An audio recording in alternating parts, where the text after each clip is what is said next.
अस्सलामुअलैकुम वरहमतुल्लाहि वबरकातुहू।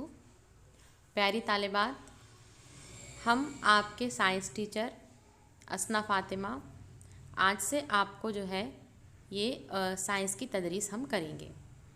जैसा कि आप यहाँ पे देख सकते हैं, साइंस और टेक्नोलॉजी 10वीं जमात का हिस्सा दूवम की बुक आप लोगों को नज़र आ रही है और उसी के साथ साथ इसकी हमें फ़हरिस्त भी जो है वो दी गई है। आपको जो है टोटली पार्ट 2 में 10 असबाक़ दिए गए हैं। तो इसमें जो हमारा पहला सबक है वो है तवारिस और इर्तिक़ा, जो आज हम शुरू करने जा रहे हैं। तो आइए स्टार्ट करते हैं। पहला सबक तवारिस और इर्तिक़ा। तवारिस और इर्तिक़ा में जो पहला पेज है उसका पैराग्राफ तवारिस और तवारिसी तब्दीलियाँ।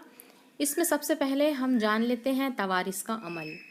एक नस्ल की हयाती खुसूसियात जीन के ज़रिए दूसरी नस्ल में मुंतकिल होने का अमल विरासत कहलाता है। यानी कि तमाम खुसूसियात जब एक नस्ल से दूसरी नस्ल में मुंतकिल होती है, इसे हम विरासत कहते हैं। जैसे कि इंसान के बच्चे होते हैं इंसान, जानवरों के बच्चे होते हैं जानवर, यानी कि ये तमाम खुसूसियात एक नस्ल से दूसरी नस्ल में मुंतकिल हो चुकी है, इसे ही हम विरासत यानी कि हेरिडिटी कहते हैं। अब इस चैप्टर के जो फर्स्ट पैराग्राफ में दिया गया है आपको साइंसदान और उनके तजुर्बात के बारे में, तो आइए जान लेते हैं। सबसे पहले है ग्रिगोर जॉन मेंडेल। ये जदीद जनीनियात का आगाज़ ग्रिगोर जॉन मेंडेल ने किया। इनके मुतालिक जो पी प्लांट पे मटर के पौधे के जो तजुर्बात थे हमने 9th क्लास में देख चुके हैं। 1901 में ह्यूगो डिरोस की बुनियादी तब्दीली ने अचानक होने वाली तब्दीली को समझने में बहुत मदद की है।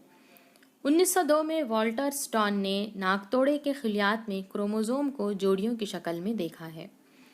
1944 में 3 साइंसदां एवेरी, मैककार्टी और मैकलाइड तीनों ने साबित किया कि कुछ वायरस के सिवा तमाम जरासीम में डीएनए ही विरासती वसीला है।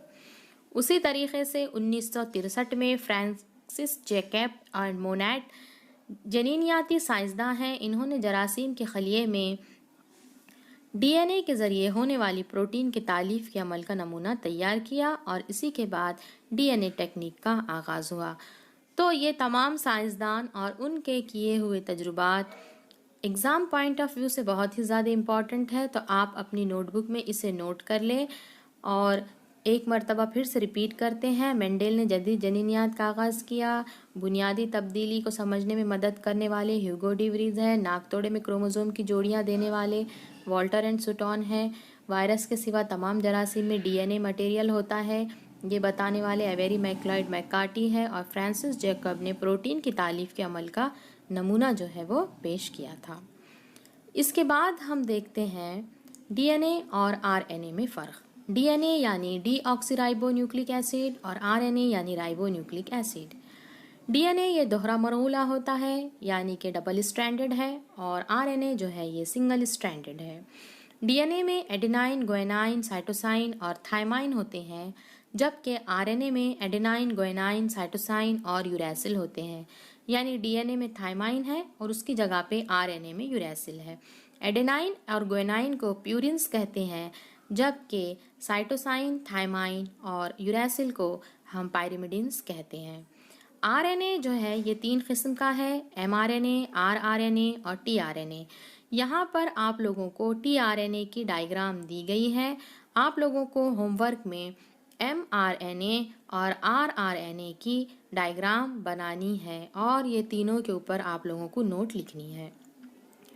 नेक्स्ट हम देखते हैं डीएनए कहाँ होता है। जिस तरीके से यहाँ पे हमें सेल नज़र आ रहे हैं, सेल यानी कि खलियात, खलियात के अंदर हम देखेंगे कि साइटोप्लाज्म यानी खलिए माया है और न्यूक्लियस यानी कि मरकज़ा है। मरकज़े में क्रोमोसोम होते हैं और ये क्रोमोसोम डीएनए से बने हुए होते हैं, जिस तरीके से हमें शक्ल में नज़र आ रहा है। यानी डीएनए से क्रोमोसोम बनते हैं, क्रोमोसोम मरकज़े में होता है और मरकज़ा खलियात में होता है, और खलियात बुनियादी और साख्ती अफ़ाली इकाई होते हैं। नेक्स्ट पार्ट जो हमें डिस्कस करना है वो डीएनए से आरएनए का बनना और आरएनए से प्रोटीन का बनना। डीएनए से आरएनए का बनने का अमल ट्रांसक्रिप्शन और आरएनए से प्रोटीन बनने का अमल कहलाता है ट्रांसलेशन। इस तमाम के बारे में हम नेक्स्ट वीडियो में डिस्कस करेंगे। तो आप ये तमाम पॉइंट्स जो है किताब में दिए गए हैं उनको अंडरलाइन कीजिए, अपनी नोटबुक में लिखिए और याद कीजिए, और समझकर जो है वो याद करना है, बस रटना नहीं है। और लिखने की भी जो है आप लोगों को प्रैक्टिस करनी है। इंशाल्लाह अगले वीडियो में हम ये चैप्टर के जो पॉइंट है ट्रांसक्रिप्शन, ट्रांसलेशन, ट्रांसलोकेशन, इसे हम डिस्कस करेंगे। अल्लाह हाफिज़।